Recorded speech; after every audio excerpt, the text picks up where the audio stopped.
Bismillahirrahmanirrahim.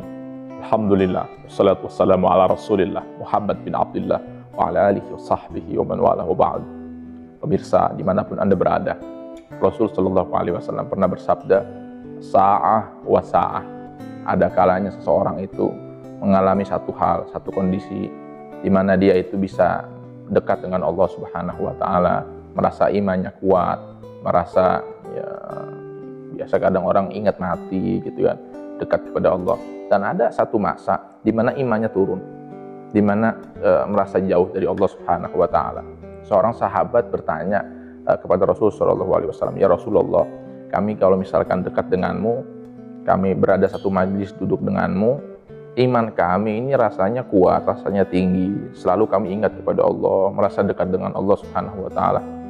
Namun saat kami pulang ke rumah, kami bersenda gurau dengan istri kami, anak kami, maka seakan-akan kami lupa kepada Allah, lupa kepadamu. Iman kami terasa lemah, kami terasa jauh dari Allah Subhanahu wa Ta'ala. Maka apa kata Rasulullah SAW? As-sa'ah wa sa'ah. Ada masanya kalian dekat dengan Allah, ada masanya kalian jauh dari Allah Subhanahu wa Ta'ala.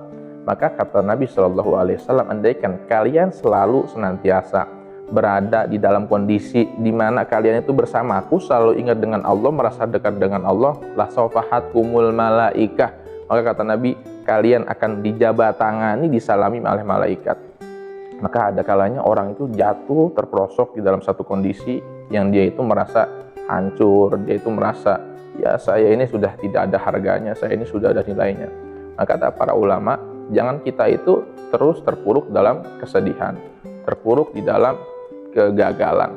Nah, kita harus bangkit sebagai seorang mukmin, kita harus bangkit, kita harus terus bagaimana mencari satu jalan batu pijakan untuk kita bisa merubah kehidupan kita menjadi kehidupan yang lebih baik lagi.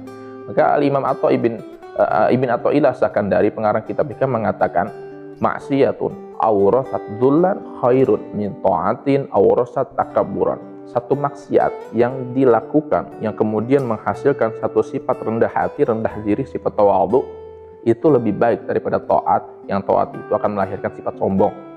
Dengan kalimat singkat yang sangat indah, Allah Subhanahu wa Ta'ala itu lebih cinta kepada seorang pendosa yang ingat akan dosanya dan dia bertaubat daripada seorang soleh yang tidak pernah merasa bersalah. Maka dari itu, Anda yang saat ini mungkin dalam keadaan terpuruk, jatuh dalam kegagalan, ayo kita bangkit, kita terus berhusnudzon kepada Allah. Berapapun dosa yang kita buat, berapapun kesalahan, sebesar apapun yang kita lakukan, maka Allah Subhanahu wa Ta'ala buka pintu taubat, pintu maaf seluas-luasnya selama kita masih mau datang kepada Allah Subhanahu wa Ta'ala. Allahu a'lam bishawab.